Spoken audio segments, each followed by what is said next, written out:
ఓం మహాగణాధిపతయే నమః. ఓం గురుభ్యో నమః. ఓం శ్రీమాత్రే నమః. గ్రహస్థితులు చాలా దారుణంగా ఉన్నాయండి. ఎన్ని పూజలు చేసినా ఎంత చేసినా సరే మేము ముందుకు వెళ్ళలేకపోతున్నాము. దానికి మరి ఏదైనా ఒక మార్గం ఉందా అంటే మనకు చాలా మార్గాలు ఉన్నాయి. అందులో ప్రధానంగా మనకి కొన్ని కాంబినేషన్స్ ఉంటాయి. అంటే అలాగా శని కుజుడు, రవి రాహువులు, బుధుడు కుజుడు, అదేవిధంగా కుజుడు రాహువు, శని కేతువు, ఇట్లా కొన్ని కాంబినేషన్స్ ఉంటాయి. చంద్రుడు రాహువు ఇట్లా ఉన్నప్పుడు ఏమవుతుందంటే వాళ్ళ లైఫ్లో పాపం వాళ్ళు ఎంత నిజాయితీగా ఉన్నా, ఎంత సిస్టమేటిక్గా ఉన్నా, ఎంత కష్టపడుతున్నా దగ్గర దాకా నోటి దాకా వచ్చి జారిపోతూ ఉంటుంది. అది ఎందుకు అలా అవుతుంది అంటే పూర్వజన్మలో చేసుకుని కొంత కర్మ అనుకోండి. కొంతమంది బాగుంటుంది, మళ్ళీ కొన్ని విషయాల్లో వాళ్ళకు కూడా కొన్ని విషయాల్లో చాలా బాగుంటుంది. అంటే పూర్వజన్మలో చేసుకున్న మంచి కర్మ. మరి ఈ కర్మని మార్చేటువంటి దేవతా అనుగ్రహం, కాలాన్ని మన కాలం అనుకూలంగా ఉండేటువంటి దేవతా అనుగ్రహం ఏం చెప్పారు శాస్త్రాల్లో అని చూసుకున్నట్లయితే, కాలభైరవుడు లేదా కాలరాత్రి అంటే కాలాన్ని మన జన్మజాతకంలో గండం ఉంది, అమ్మో ఇంక ఇంతకంటే ఎక్కువ కాలం బతకడండి, కాలభైరవుడు అష్టకం ఖచ్చితంగా మంచి ఫలితాలు ఇస్తుంది. కాలరాత్రి ఉపాసన ఖచ్చితంగా మంచి ఫలితాలు ఇస్తుంది. శివుని యొక్క కోపానికి అంటే శివుడు తన ఏవైతే కనుబొమ్మలు ఉంటాయి, కనుబొమ్మ ముడివేయగా అక్కడి నుంచి పుట్టినటువంటి వాడు కాలభైరవుడు. ఆయన యొక్క ఆవిర్భావం జరిగినప్పుడు బ్రహ్మ అబద్ధం చెప్తాడు. మొగలు పువ్వుని తీసుకొచ్చి ఇదిగో నేను ఆ యొక్క లింగం ఏదైతే ఉంటుందో అగ్నిలింగం యొక్క మొదలు చూశాను అని చెప్పి అబద్ధం చెప్తాడు. శివుడు తెలీదా ఆయన అబద్ధం చెప్తాడు నిజం చెప్తున్నాడు. కాబట్టి ఆ కాలభైరవుడు అతనిలోంచి బయటకు వచ్చి ఐదు శిరస్సులు ఉండే ఒకప్పుడు. అంటే అబద్ధము, నిజాయితీగా లేకపోవడము, మనల్ని మనం తెలుసుకోకపోవడము, మనం ఏదో అజ్ఞానంలో ఉండేటువంటి మనల్ని అజ్ఞానంలో ఉండే ఆ యొక్క శిరస్సు అంటే అబద్ధమైన శిరస్సుని తుంచేస్తాడు కాలభైరవుడు. అంటే మనలో కూడా తెలియకుండా కొన్ని అజ్ఞానాలు ఉంటాయి. ఎలా అంటే ఈ పని నేను చేయడం ఏమిటి, ఇలా నేను ఉండడం ఏమిటి, నేను ఎవరి మాట అందరూ నేను ఎందుకు వినాలి, లేకపోతే నాకు తోచింది నేను చేస్తాను, ఎవరు ఏం చేస్తారో చూద్దాం, నేను ఇలాగే బ్రతుకుతాను, అది నిజం కాదు, అది కరెక్ట్ కాదు తెలిసిన అవసరం మనకు తెలియకుండా ఎక్కడో మన ఈగో మనల్ని ఇబ్బంది పెడుతూ ఉంటుంది. దాని నుంచి ఎప్పుడైతే మనిషి బయటికి వస్తాడో అప్పుడు వాళ్ళ లైఫ్ అనేది మారుతుంది. అయితే అంత సులభమా? పూర్వజన్మ వాసనలు మనల్ని వెంటాడుతూ ఉంటాయి. కానీ ఎవరైతే కాలభైరవ అష్టకాన్ని చదువుతూ ఉంటారు, ఇందాక నేను చెప్పాను శని కుజులు అంటే ఏమిటి, ఫోర్స్ కర్మ. అంటే మీ యొక్క జన్మజాతకంలో శని కుజుల ప్రభావం ఉంది, అది ఏ భావానికి కనెక్ట్ అయిందో ఆ రిలేటెడ్ సంబంధించిన వస్తుంటాయి. అంటే కొంతమందికి అన్నదమ్ముల మధ్యన గొడవలు ఉంటాయి, కొంతమందికి చేస్తున్న ఉద్యోగం ఎదుగుదల ఉంటుంది శని కుజుల ప్రభావం ఉన్నప్పుడు, కొంతమంది అయితే మళ్ళీ ఇందులో ఎవరైనా డిపార్ట్మెంట్స్లో ఉంటారు, పోలీస్ డిపార్ట్మెంటు లేకపోతే ఆర్మీ, నేవీ, ఇలాగా ఆ యొక్క డిపార్ట్మెంట్స్లో ఉండేటువంటి వారికి మళ్ళీ ఏం కాదు. ఎందుకంటే కర్మ ఈజ్ ఫోర్సింగ్ కర్మ, పోలీస్ రిలేటెడ్ కర్మ కాబట్టి. అలా కాకుండా మరి కొంతమందికి ఇతర కాంబినేషన్స్ వల్ల రవిరాహు కాంబినేషన్ అనుకోండి, మిస్క్యారేజ్ అవ్వడం, లేకపోతే మీరు చెప్పిన దాన్ని అవతల వాళ్ళు ఇవన్నీ ఇలాగే డబ్బా కొడుతుంటాడులే అని చెప్పి ఒక బ్యాడ్ నేమ్ రావడం క్రియేట్ చేస్తూ ఉంటుంది. కాబట్టి ఏంటంటే ఈ యొక్క విషయంలో మీకు మంచి ఫలితాలు రావాలంటే రోజు ఉదయం పూట లేదా సాయంత్రం పూట అయినా ఒక్కసారి కాలభైరవ అష్టకం చేసుకొని చూడండి. లేదు మీరు అమ్మవారు ఉపాసకులు అనుకోండి, కాలరాత్రి అని ఉంటుంది అమ్మవారు, కాలభైరవుడు కాలరాత్రి. ఈ కాలరాత్రి ఉపాసన అంటారంటే మన జన్మజాతకంలో ఏమిటండి ఎన్ని దశలు మారిపోతున్నా సరే నా లైఫ్ మారదా అని మనం ఎదురు చూస్తూ ఉంటాం చూసారా, ఏమిటో అర్థం కావట్లేదు, అసలు ఆ టైం మారుతుందా, నా జీవితం ఇంతేనా అని అంటూ ఉంటారు. అలాంటి వారికి 100% అమ్మవారి యొక్క అనుగ్రహము లేదా కాలభైరవుడి యొక్క అనుగ్రహం కనుక చేసినట్లయితే, ఎందుకంటే మనం కాశీకి వెళ్ళాలన్నా కాశీ క్షేత్రపాలకుడు కాలభైరవుడు, అతని అనుగ్రహం లేకపోతే మనం కాశీకి వెళ్ళలేమట.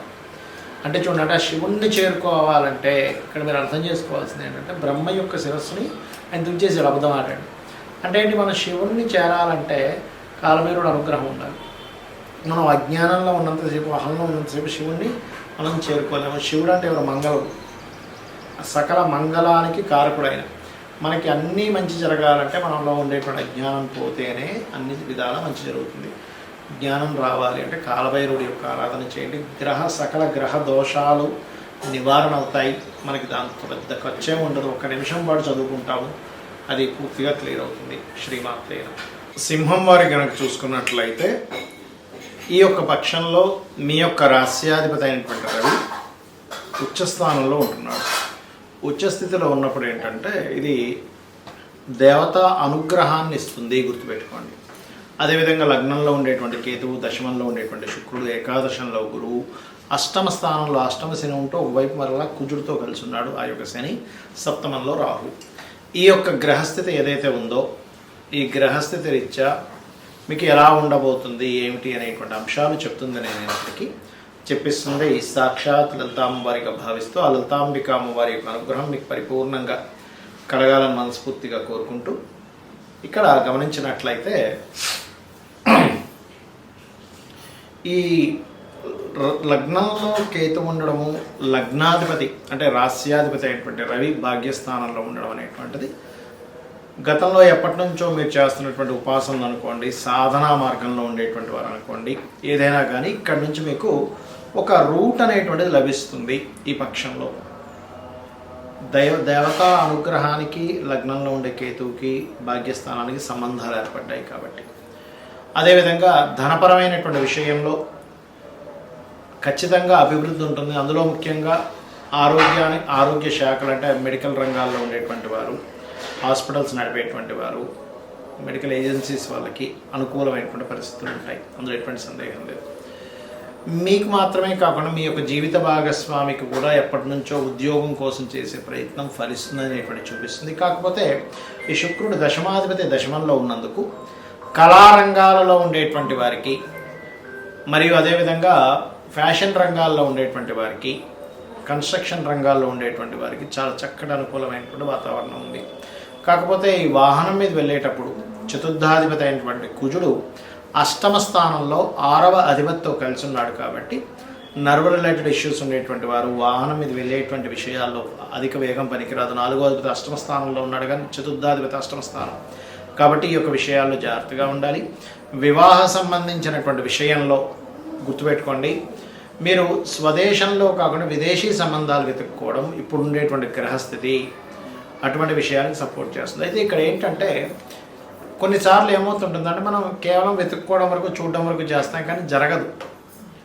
కొన్నిసార్లు మన జన్మజాతకంలో కనుక మీ యొక్క జన్మజాతకంలో సప్తమాధిపతి కనుక వివాహం విషయంలో, జీవిత భాగస్వామి విషయంలో, వివాహ సంబంధాలు ఏవైతే ఉన్నాయో విదేశీ సంబంధాలు రావాలి అని కనుక మీ జన్మజాతకంలో ఉంటే మీరు అది తప్పితే ఇంకోటి ఏ ప్రయత్నం చేసినా ముందుకు వెళ్ళదు. కాకపోతే అలా ఆ యొక్క యోగం ఉన్నటువంటి వారికి ఇప్పుడు ఉండేటువంటి గ్రహస్థితులు ఏం చూపిస్తున్నాయి అంటే చాలా స్పష్టంగా విదేశీ సంబంధాలు మీకు రావడానికి ఆస్కారం ఉంది అని చూపిస్తుంది. దీంతోపాటు ఇప్పటికే వివాహం అయినటువంటి వారికి చూడండి జీవిత భాగస్వామి ప్రయత్నం చేస్తూ ఉంటారు, ఏమంటే పలానా విదేశాలకు వెళ్దాం అనుకుంటున్నాము మాకు కుదరట్లేదు అని. కానీ మీ యొక్క జీవిత భాగస్వామికి విదేశాలకు వెళ్ళడానికి అనుకూలత ఉంటుంది. కాస్త షేర్ మార్కెట్ విషయంలో కొద్దిగా జాగ్రత్తగా ఉండండి. పంచమ స్థానం మీద శని యొక్క దృష్టి ఉంది. మరియు మరొక విషయం ఏంటంటే ఇక్కడ గమనించినట్లయితే వీటితో పాటు ఇక్కడ ఈ అష్టమ స్థానంలో ఉన్నందుకు తాతగారు ఆస్తి సంబంధించిన విషయంలో అనవసరమైన వివాదాలు శనికుజులు కలిసి ఉన్నారు కాబట్టి ఇటువంటివి చూపిస్తున్నాయి కాబట్టి కాస్త జాగ్రత్తగా ఉండాలి. వ్యాపార లాభాలు అయితే బాగానే ఉంటాయి. ఇక మీరు నిత్యము చేయవలసింది కాలభైరవుడి యొక్క అష్టకం చేసుకుంటే అన్ని విధాలా బాగుంటుంది. ఇక్కడ మనం గోచార ఫలితాలు చెప్పుకుంటూ ఉంటాం కానీ గోచార ఫలితాల కంటే కూడా అతి ముఖ్యంగా మీరు చూసుకోవాల్సింది మీ జన్మజాతక ఫలితాలు. అది ఎలా చూసుకోవాలి, మీకు చంద్ర నక్షత్రము చంద్రరాశి ఎలా ఉంటుందో, పలానా నక్షత్రం పలానా రాశి అని చెప్పుకుంటుంటాం కదా, అలాగే లగ్నము అనేటువంటిది ఉంటుంది. అది ప్రతి 2 గంటలకు ఒకసారి మారిపోతూ ఉంటుంది. మీరు ప్రధానంగా ఏ లగ్నంలో జన్మించారో చూసుకోవాలి. ఎందుకంటే మీరు జీవితంలో ఎదగాలి, సుఖపడాలి, మంచి రూపురేఖలు ఉండాలి, లేకపోతే మీరు శారీరక శ్రమ పడుతున్న శ్రమకి మీకు ఫలితం రావాలంటే లగ్నం బాగుండాలి. అన్నిటికంటే ముఖ్యంగా లగ్నం గుర్తుపెట్టుకోండి. లగ్నం బలహీనంగా ఉందా బలంగా ఉందా? బలహీనంగా ఉంటే అది ఏ లగ్నం అయింది, 12 లగ్నాల్లో ఏ లగ్నం అయింది, మేషం నుంచి మీనం వరకు ఆ లగ్నాధిపతి ఎవరైతే అయ్యారో, ఎందుకంటే మేషము వృశ్చికానికి అయితే కుజుడు అవుతాడు, వృషభ తులకైతే శుక్రుడు అవుతాడు, మిథున కన్యకైతే బుధుడు అవుతాడు, కర్కాటకానికి చంద్రుడు అవుతాడు, సింహానికి రవి అవుతాడు, మరియు అదేవిధంగా ధన మీనాలకి గురువు అవుతాడు, మకర కుంభాలకి శని భగవానుడు అవుతాడు. కాబట్టి ఈ లగ్నాధిపతి ఎవరో తెలుసుకొని మీరు ఎదగలేకపోతున్నారన్నప్పుడు ఆ గ్రహం దగ్గర దీపారాధన చేయండి. ఖచ్చితంగా మీ లైఫ్లో ఎదుగుదల అనేటువంటిది వస్తుంది. శారీరక శ్రమ, మీరు శ్రమ పడుతున్నందుకు దానికి ఫలితం వస్తుంది. తక్కువ ఆదాయానికి ఎక్కువ శ్రమ పడడం కూడా తగ్గుతుంది, గుర్తుపెట్టుకోండి. కొంతమంది చూడండి గొడ్లా కష్టపడుతుంటారు కానీ ఫలితం రాదు. ఇది లగ్నం. మరి ధనపరమైనటువంటి విషయాల్లో చాలా ఇబ్బంది పడుతున్నామండి అన్నప్పుడు జాతకం లేదు, ఓం సంపత్కరి సమారూఢ సింధుర బ్రజ సేవితాయ నమః మంత్రం చేసుకుంటే ఖచ్చితంగా గ్రోత్ ఉంటుంది. అంటే మీ యొక్క ఆలోచన విధానంలో నేను ఎలా కష్టపడుతున్నాను, నేను ఏ మార్గంలోకి వెళ్తే బాగుంటుందని అమ్మవారిని ఆశ్రయించినప్పుడు మీకు ధనయోగం అనేటువంటి కలుగుతుంది. దాంతోపాటు మీ ధనాధిపతి ఎలా ఉన్నాడో చూడాలి. ధనాధిపతి మీకు వ్యాపారంలో ధనయోగం ఇస్తున్నాడా, ఉద్యోగంలో ధనయోగం ఇస్తున్నాడా, ఆ ఉద్యోగంలో ఉన్న స్టేట్లో ఉంటే ఇస్తున్నాడా, వేరే ప్రాంతాలకు వెళ్ళాలా, వేరే ఊరు వెళ్ళాలా, వేరే దేశానికి వెళ్ళాలా అనేటువంటిది ఉంటుంది. అది మెడికలా, మార్కెటింగా, లేకపోతే ఫుడ్ రిలేటెడ్ వాటి మూలంగా ఉందా అనేటువంటిది చూసుకోవాలి. అందుకే చిన్నపిల్లలు చదువుకునేటప్పుడు కూడా మీ అబ్బాయి యొక్క విద్యాస్థానానికి ధనస్థానానికి ఉండే లింకుని చూసి దానికి సందర్భంగా అంటే దానికి అనుగుణంగా మీరు కనుక చదివించినట్లయితే వాళ్ళకి ఉపయోగపడుతుంది. ఆ చదువు లేనట్లయితే కొంతమంది చూడండి ఏదో చేస్తారు కానీ పెద్దగా ఉపయోగపడలేదంటే అంటూ ఉంటారు. అటువంటివి జరుగుతూ ఉంటాయి. అదే రకంగా అన్నదమ్ములతో వచ్చే ఇబ్బందులు 3వ స్థానంలోని. విద్య ఎందుకు అవ్వట్లేదు, చాలామంది చూడండి పిల్లలకి లక్షలు పెట్టి స్కూల్లో జాయిన్ చేయించిన చదవలేకపోతుంటాడు. ఎందుకంటే చతుర్థ భావం పాడవుతుంది. ఆ చతుర్థాధిపతి ఎవరు, చతుర్థ స్థానంలో ఉండే గ్రహం ఏమిటి, చతుర్థాధిపతి ఏ గ్రహాలతో సంబంధం కలిగి ఉన్నాడు, దానికి సంబంధించినటువంటి గ్రహారాధన చేయడము, పిల్లలకి హైగ్రీవ స్తోత్రం నేర్పించడము. లలితా సహస్రనామాల్లో అయితే మీరు శుద్ధ విద్యాంకురాకార ద్విజపంక్తి ద్వయోజ్వలాయ నమః అనే మంత్రం చేయించడం మంచిది. ఇక సంతానం కలిగినప్పటి నుంచి కొంతమందికి బాగుంటుంది. సంతానం వల్ల కొంతమంది ఇబ్బంది పడుతూ ఉంటారు. 5వ స్థానం రుణ రోగ శత్రువులు. ఇవాళ రేపు అందరూ ఇబ్బంది పడేది దేని గురించి అంటే రుణము, రోగము, శత్రువులు. ఇది పూర్వజన్మ కర్మ వల్ల వస్తూ ఉంటుంది. కాబట్టి ఈ పూర్వజన్మ కర్మకారకుడు ఎవరైతే ఉన్నారో, రుణరోగ శత్రు కారకులు ఎవరైతే ఉన్నారో, ఇది 6వ భావం బట్టి ఉంటుంది. కాబట్టి 6వ స్థానంలో ఉండే గ్రహాలకు మీరు దానం ఇచ్చుకున్నట్లయితే మీ రుణాలు తగ్గడం. ముఖ్యంగా ఓం అపర్ణాయే నమః అనే మంత్రం చేయండి. 100% మీకు రుణం అనేటువంటి తగ్గి తీరుతుంది. ఇక వివాహం, ఇవాళ రేపు వివాహం అవ్వట్లేదు ఏంటోనండి, మా అబ్బాయికి 30 వచ్చేసాయి, 35 వచ్చేసాయి, మా అమ్మాయికి 40 వచ్చేస్తున్నాయి, వివాహం అవ్వట్లేదని బాధపడుతుంటుంది. ఇక్కడ ఒకటే, మీకు గ్రహము అనుకూలించినప్పుడు మీరు వివాహం కోసం ఆలోచించరు. ఒక్కోసారి ఎలా అంటే 25 ఏళ్ళు 22 ఏళ్ళ వయసులో ఒక్కోసారి అనుకూలిస్తుంది గ్రహం. ప్రతి జీవుడికి కూడా 3 నుంచి 5 సార్లు వివాహ బలం వస్తుంది. అది మన జన్మజాతకంలో సప్తమాధిపతి ఎక్కడ ఉన్నాడు, సప్తమ శుక్రుడు ఎలా ఉన్నాడు, సప్తమం మీద శుభగ్రహ అనుకూలత వస్తుందా, సప్తమంని యాక్టివ్ చేసేటువంటి మహాదశలు అంతర్దశలు వస్తున్నాయా లేవా, ఇవి చూసుకొని మీరు వివాహం కోసం ఆ పర్టికులర్ సమయంలో కనుక ప్రయత్నం చేస్తే ఖచ్చితంగా ఉంటుంది. ఎలా అంటే చిన్న ఎగ్జాంపుల్ చెప్తాను చూడండి. మీరు సినిమాకి వెళ్దాం అనుకున్నారు, మార్నింగ్ షోనా, మ్యాట్నీనా, ఫస్ట్ షోనా, సెకండ్ షోనా, 4 షోలు ఉంటాయి. అలా కాకుండా నేను అక్కడ 2 గంటలప్పుడు సినిమాకి వెళ్దాం అనుకుంటున్నానండి, నేను థియేటర్కి వెళ్తే ఎవరు తెలుస్తారు, మూసుంటుంది. అలాగే మీరు ఏదైనా ఒక వస్తువు కొనాలన్నా పలానా సమయం, పలానా మార్కెట్, పలానా ప్రదేశం. సూర్యోదయం కూడా రాత్రి ఎప్పుడో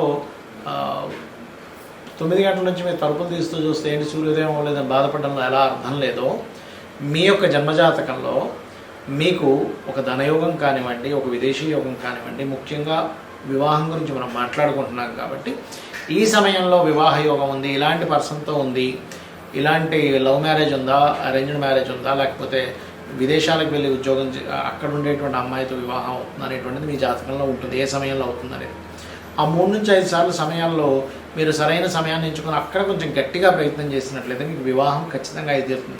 కొంతమంది ఎక్కడో 1% ఆఫ్ జాతకాల్లో అసలు వివాహం ఉండదు, అది వేరే కేసెస్.